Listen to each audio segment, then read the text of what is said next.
vai receber muitas vezes mais tudo que a pessoa deixou. E é exatamente isso que está acontecendo comigo. Eu deixei a fama, eu deixei, né, o sucesso, eu deixei a popularidade.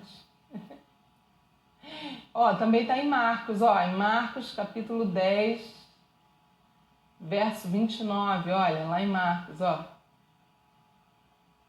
Pedro, verso 28, fala: eis que tudo deixamos e te seguimos, Senhor, né? Nós deixamos tudo por você, Jesus. E Jesus disse: em verdade vos digo que ninguém há que tenha deixado casa, irmãos, irmãs, mãe, pai, filhos, campos, por amor de mim, por amor do Evangelho, que não receba agora, aqui na vida, no presente, 100 vezes mais casas, irmãos, irmãs, mães, filhos, campos. E aí ele fala assim, com perseguições. Tem um brinde, ó, gente, com perseguições. Olha a perseguição que eu estou vivendo. Já tem gente me xingando, fazendo vídeo para me xingar. E ainda no mundo que está por vir vai receber a vida eterna. Olha como é que a palavra de Deus é verdadeira. Tô famosa, hein, gente? Meu Deus, olha aí, mais do que na época do SNZ. O primeiro vídeo lá que fizeram sobre mim, tem mais de 2 milhões de visualizações. Tô famosa, hein? Tô achando ótimo, porque se é para glorificar o nome de Jesus, tá, é pouco. Vamos fazer mais? Vamos botar para quebrar. Então, continuando, deixa eu falar rapidinho dessas 3 vozes que podem falar na nossa cabeça, tá bom? Quais são as 3 vozes que podem falar na nossa cabeça? Uma voz é a voz do nosso pensamento. Então, a primeira voz que você pode ter, que você pode confundir achando que é Deus e não é Deus, tá? É a voz da sua alma. A voz da nossa alma é a voz da nossa mente, que é a voz do nosso pensamento. Todo mundo entendeu? Muita gente vem um pensamento, um sentimento, tudo isso é alma, sentimento, pensamento é alma. Muita gente fala assim, Deus, eu estou sentindo de Deus, e não é Deus nada. É a alma da pessoa, é a vontade da pessoa, é a mente da pessoa. Tem nada de Deus. Então é a primeira coisa que você e eu precisamos saber, tá? Tô ao vivo, Nira, tô ao vivo. Tô ao vivo no Face, tô ao vivo aqui no YouTube e tô ao vivo no Instagram. Tô fazendo ao vivo para todo mundo junto, tá? Estamos com mais ou menos 1.000 pessoas em cada um. Então, mais ou menos 3.000 pessoas ao vivo, tá? Tô feliz com essa audiência. Muito obrigada a todos. Então, vamos lá. Primeira voz de todos. Primeira voz de todos que a gente precisa saber que a gente tem, tá? Presta atenção, gente. Presta atenção. Presta atenção. Primeira voz é a voz da nossa mente. É a primeira voz. A voz da nossa mente é muito confundida com a voz de Deus por muitas pessoas que não têm maturidade. Exatamente, Rodrigo. Exatamente, muito bom. Lá em Jeremias 17:9 diz que enganoso é o nosso coração. Perfeito, Rodrigo. Ele está falando, o coração é corrupto e enganoso. Está lá em Jeremias 17:9. Enganoso é o coração, diz a palavra, né, em Jeremias 17:9, mais do que todas as coisas. Então, o coração na Bíblia é a mente. Coração na Bíblia é pensamento, sentimento, mente. Entendeu? Então, tudo que eu imagino, tudo que eu penso, ou tudo que eu sonho, ou tudo que eu tenho vontade, não pode ser confundido com a vontade de Deus, com o pensamento de Deus, nem com a voz de Deus. A voz de Deus, discerni-la, é a coisa mais desafiadora de toda a nossa estrada de vida cristã.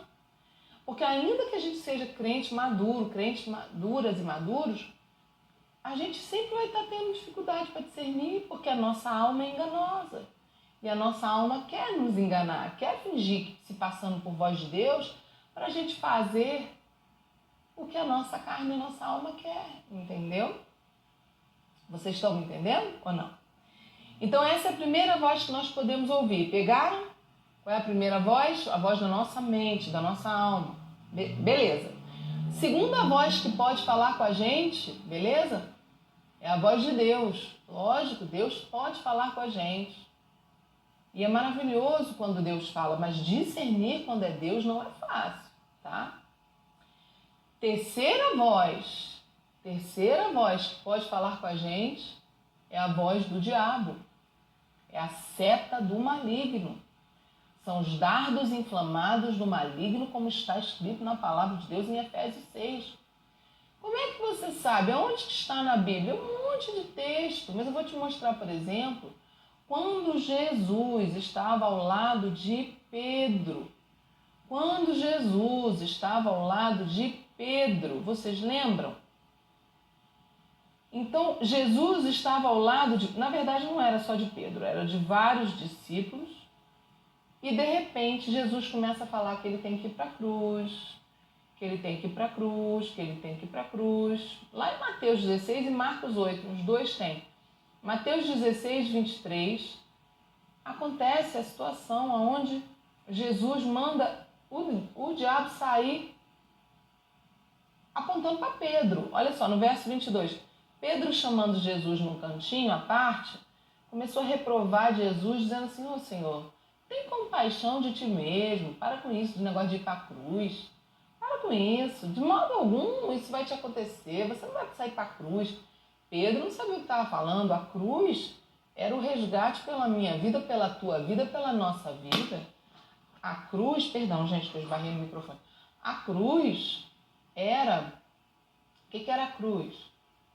Era o momento da nossa salvação, que nós iríamos ser resgatados para passarmos a eternidade ao lado de Deus e não longe de Deus. Beleza, Pedro começou a falar isso para Jesus, porque ele não estava entendendo nada. Só que quando ele estava falando isso, já era a voz do diabo falando na cabeça dele. A voz do capeta estava falando para ele.